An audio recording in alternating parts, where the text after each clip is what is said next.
Halo, selamat pagi siswa-siswi kelas 7. Nah, hari ini kita akan lanjut belajar fisika. Nah, yang terakhir kita sudah membahas tentang rumus ini ya, Q sama dengan kali M kali C kali delta T. Nah, sekarang rumus ini itu dia digunakan untuk menghitung kalor yang dibutuhkan untuk menaikkan suhu zat. Nah, maksudnya seperti ini nih. Misalkan ketika kita merebus air yang suhu awalnya misalkan 20 derajat Celcius, nah dipanaskan menjadi 80 derajat Celcius, maka digunakan rumus yang ini ya, Nak ya. Nah, selanjutnya, misalkan kita merebus es batu nih, apa yang terjadi ketika kita merebus es batu? Nah, pastinya lama-kelamaan es batu ini dia akan melebur ya. Dia akan menerima kalor dan dia akan melebur. Lama-lama es batu ini akan melebur atau mencair. Nah, sekarang ada dua rumus tambahan nih. Nah, yang pertama, kalor yang dibutuhkan untuk meleburkan benda. Oke, kita gunakan rumus Q sama dengan M kali L, di mana M-nya ini massa, L-nya ini kalor lebur ya. Nah, sekarang yang kedua, kita gunakan lagi rumus untuk menghitung kalor yang dibutuhkan untuk menguapkan benda. Nah, artinya ini misalkan dari air menjadi uap nih. Nah, kita pakai rumus yang ini. Q sama dengan M kali U. Ini sama ya, Nak ya. Cuma beda di simbol L dan U-nya. Untuk keterangannya, Bapak tuliskan di sini. Oke. Selanjutnya, nah kalau boleh Bapak gambarkan dalam grafik nih, Bapak ada grafik nih. Ini grafik suhu kalor ketika zat dipanaskan. Nah, maksudnya seperti ini nih. Di sini ada grafik yang sumbu Y ini atau yang atas ini dia tentang suhu zat ya, suhu zat. Yang X ini dia tentang kalor yang dibutuhkan. Ini satuannya joule, ini kalor satuannya joule, kalau ini dia suhu. Satuannya derajat Celcius. Artinya ketika semakin naik, suhunya ini semakin tinggi ya, dari negatif. Ini misalkan Bapak ambil contoh negatif 10 derajat nih. Nah, ini semakin naik berarti suhunya semakin tinggi. Kemudian ini kalau dia semakin ke kanan, ini nanti kalor yang dibutuhkan ini semakin banyak. Nah, Bapak coba jelaskan di sini. Misalkan di suhu negatif 10 derajat Celcius ini benda dalam bentuk es ya, ini bendanya dalam bentuk es. Ketika esnya ini dipanaskan ya, esnya ini lama-lama dipanaskan, kita pakai rumus ini untuk fase. Misalkan ini Bapak berikan fase A sampai B, kemudian ini C, ini D, E sampai F ya. Misalkan fase A sampai B kita pakai rumus ini. Ini fase di mana ketika kita menaikkan suhu zat. Ketika kita menaikkan suhu zat kita pakai rumus yang ini ya. Q1 dari A sampai B. Nah, sekarang kalau fase B sampai C. Kalau fase B sampai C ini dia suhunya tetap ya, Nak ya. Dia satu garis di 0 derajat Celcius. Nah, kalau dia satu garis lurus horizontal seperti ini, kita pakai rumus QM kali L, di mana L-nya ini kalor lebur ya. Kita pakai rumus ini. Kemudian kalau ini dia naik lagi nih, fase C sampai D, kita pakai rumus M kali C kali delta T. Nah, kalau ini udah di angka 100 derajat Celcius, kita pakai rumus M kali U, di mana U-nya tadi adalah kalor uap ya, Nak ya. Nah, di sini ternyata kalau kalian cermati ada perbedaannya nih. Kalau dia garisnya miring seperti ini, kita pakai rumus Q sama dengan M kali C kali delta T. Ini kalau miring ya. Kalau grafiknya miring, kita pakai rumus Q sama dengan M kali C kali delta T. Kalau dia grafiknya horizontal seperti ini, kita pakai rumus kalau di suhu 0 kita pakai rumus M kali L. Nah, kalau di suhu 100 derajat Celcius kita pakai M kali U. Tergantung nanti diketahui di soal ya, Nak ya. Di mana L ini ingat kalor lebur, U ini dia kalor uap. Nah, kalau Q5 ini bagaimana? Ini ketika dia suhunya atau maaf, ini uap panasnya semakin panas. Kita pakai rumus M kali C kali delta T. Seperti itu ya. Nah, selanjutnya. Nah, kita langsung ke contoh soal nih, ya. Biasanya di contoh soal nanti kalian pastinya akan lebih paham. Nah, misalkan contoh soal yang pertama, ada grafiknya seperti ini. Jika es yang bermasa 1 kg, kalor jenisnya 2100 Joule per kilogram derajat Celcius, kalor lebur es 336.000 Joule per kilogram, dan kalor jenis air 4200 Joule per kilogram derajat Celcius, maka kalor yang dibutuhkan dalam proses PQR adalah, nah ini soalnya cukup panjang ya nak ya, di sini ada grafiknya juga. Sekarang langkah yang pertama yang harus dilakukan adalah kita tulis seperti biasa, diketahui. Yang pertama yang diketahui adalah jika S yang bermasa, oke, berarti M massa S 1 kg. Kemudian kalor jenisnya berapa? Berarti kalor jenis simbolnya C. Nah, ini kalor jenis S 2100 Joule kilogram derajat Celcius. Kemudian kalor lebur es, ingat kalor lebur berarti L ya nak ya. Kalau kalor uap dia U. Kalor leburnya dia 336 Joule per kilogram. Kemudian kalor jenis airnya. Nah, kalor jenis air ini C air. CR-nya 4200 Joule kilogram derajat Celcius. Kemudian, nah sekarang yang ditanya adalah, oke, Bapak garis dulu sini. Yang ditanya Q, P, Q, R, gitu ya. Sekarang, nah kita lihat fase P, Q, kemudian ke R ini ada dua fase, nah ya, ada dua fase. Kita pakai yang pertama. Yang pertama kita hitung Q, PQ-nya, ini fase yang pertama. Nah ingat, ini dia grafiknya dia miring ya nak ya. Kalau miring ini dia kita pakai rumus M kali C kali delta T. M-nya berapa? 1, C-nya CS ini ya. Kalor jenis S-nya 2100. Kemudian delta T-nya nih. Delta T-nya ingat, dia T2 kurangi T1. T2-nya berapa? T2 ini yang paling atas ya. Di sini pastinya 0 derajat Celcius. Berarti 1 ini tetap. Kemudian kali T2-nya dia itu 0. T1-nya ini negatif 5. Bapak berikan tanda kurung di sini. Ya. Nah, ini berarti 2100 kalikan 5. Ya, ini jadi plus ya. Berarti nilainya adalah 10.500 Joule. Nah, ini yang pertama. Kemudian yang kedua, kita hitung Q dari Q ke R. Nah, ingat ini mendatar ya, nak ya. Kalau mendatar, kita pakai rumus M kali L.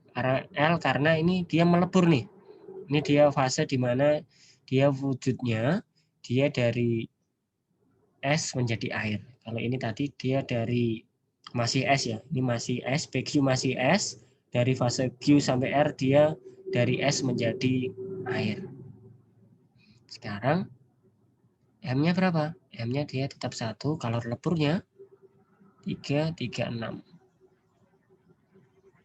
Oke, maka dia nilainya 3 tetap ya, dikalikan 1. Ini satuannya Joule. Sekarang kita hitung nih Q, P, QR-nya. Nah, kalau Q, P, QR-nya tinggal kita tambahkan saja antara 10.500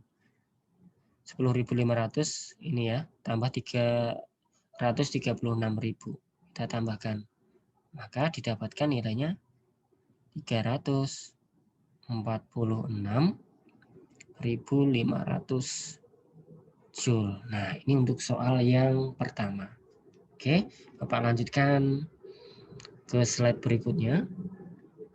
Nah, misalkan ada soal cerita nih, misalkan ada air bermasa 1,5 kilogram. Nah, air tersebut bersuhu 90 derajat Celcius. Kemudian, nah air ini dicampurkan dengan air yang bermasa 1 kilogram dan bersuhu 50 derajat Celcius. Nah, kira-kira suhu akhir, suhu campurannya nanti berapa? Kira-kira nanti lebih panas dari 90 atau kurang dari 90 derajat Celcius. Nah, pastinya nanti kalau kita logika saja, pasti nilainya nanti di antara 50 derajat Celcius sampai 90 derajat Celcius ya. Nah, untuk angka lebih tepatnya berapa? Nah, ternyata ini nanti bisa kita hitung dengan rumus yang namanya asas Black. Materinya asas Black ya, Nak, ya. Nanti rumusnya Bapak berikan di bagian agak belakang. Nah, sekarang apa sih asas Black itu?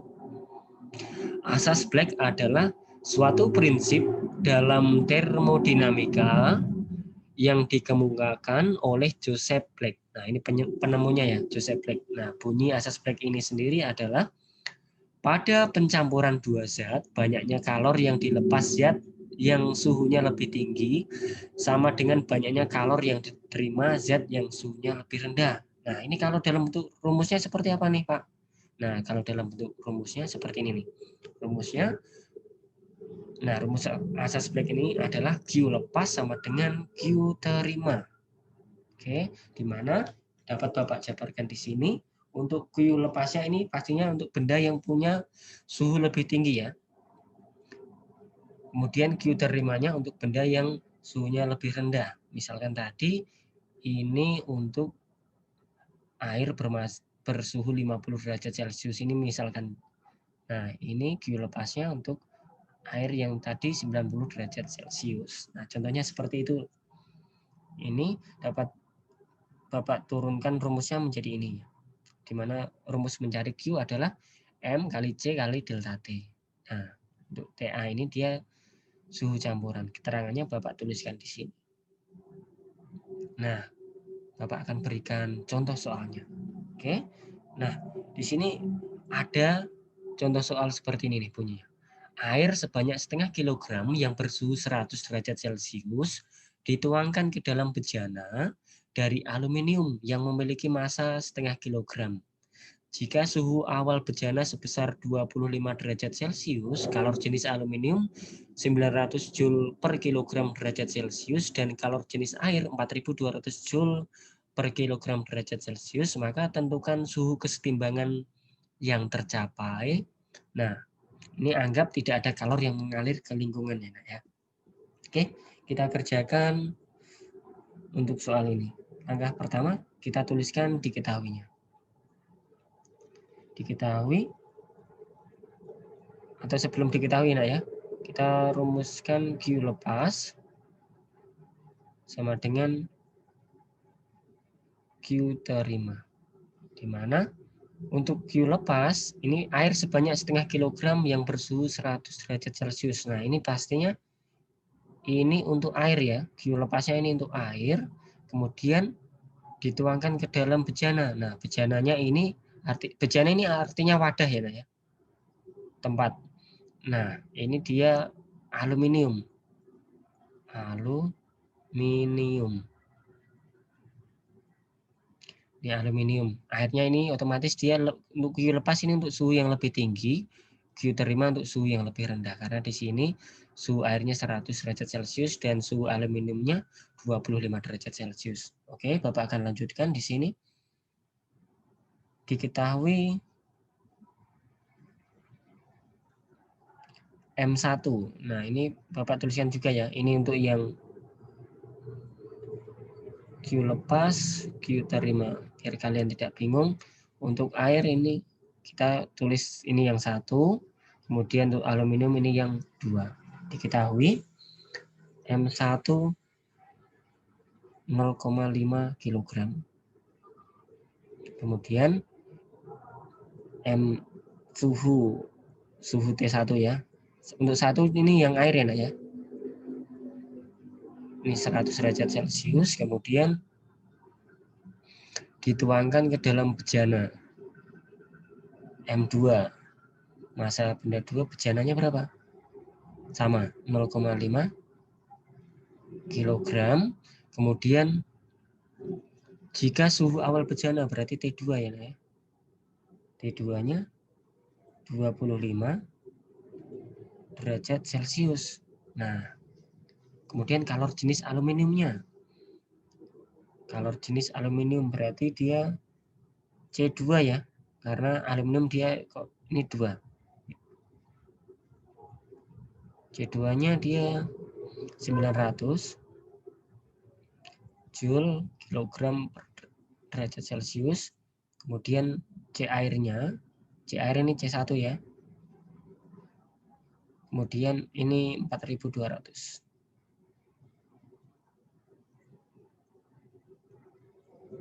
Oke. Nah, apalagi yang diketahui? Cukup ya. Kemudian kita tulis lagi ditanya. Yang ditanya apa?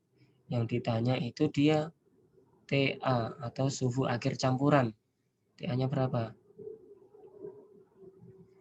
Nah, rumusnya kita tulis di sini.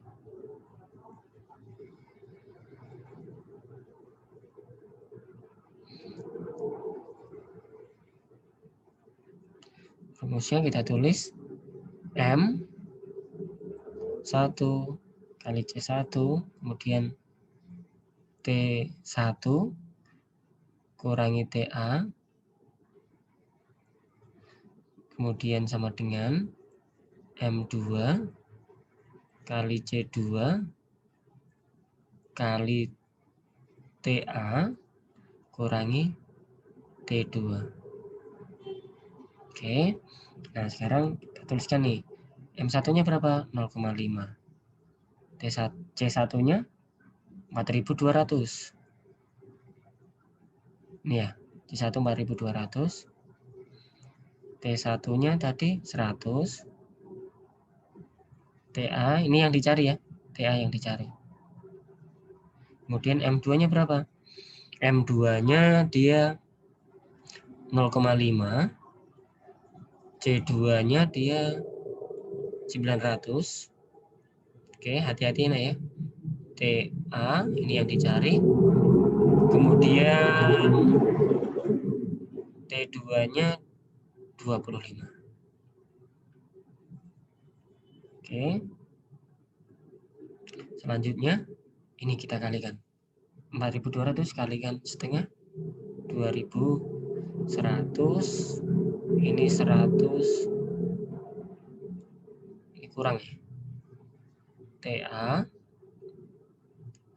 Kemudian ini dia 450 ya, karena setengah dari 900. Ini TA kurangi 25. Oke, nah selanjutnya kita kalikan nih. Bapak ganti warna dulu.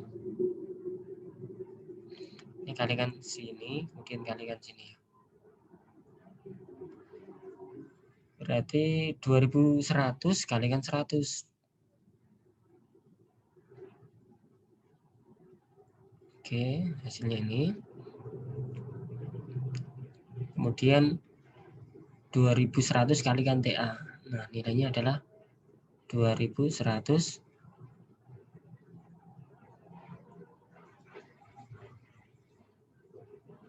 TA ya. Selanjutnya ini. Gantian ini. Dikalikan ini. Berarti 450 TA kurangi 450 kalikan 25. Didapatkan hasilnya adalah,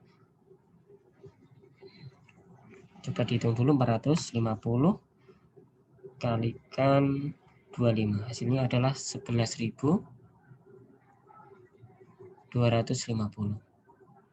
Nah, maka ini nanti pindah ruas nih. 210.000 ditambahkan ini ya. Bapak tuliskan saja di sini. Tambah 11.250. Ini pindah ruas ya, jadi positif. Kemudian ini tetap 450. Ini pindah ruas. Jadi plus 2100 TA.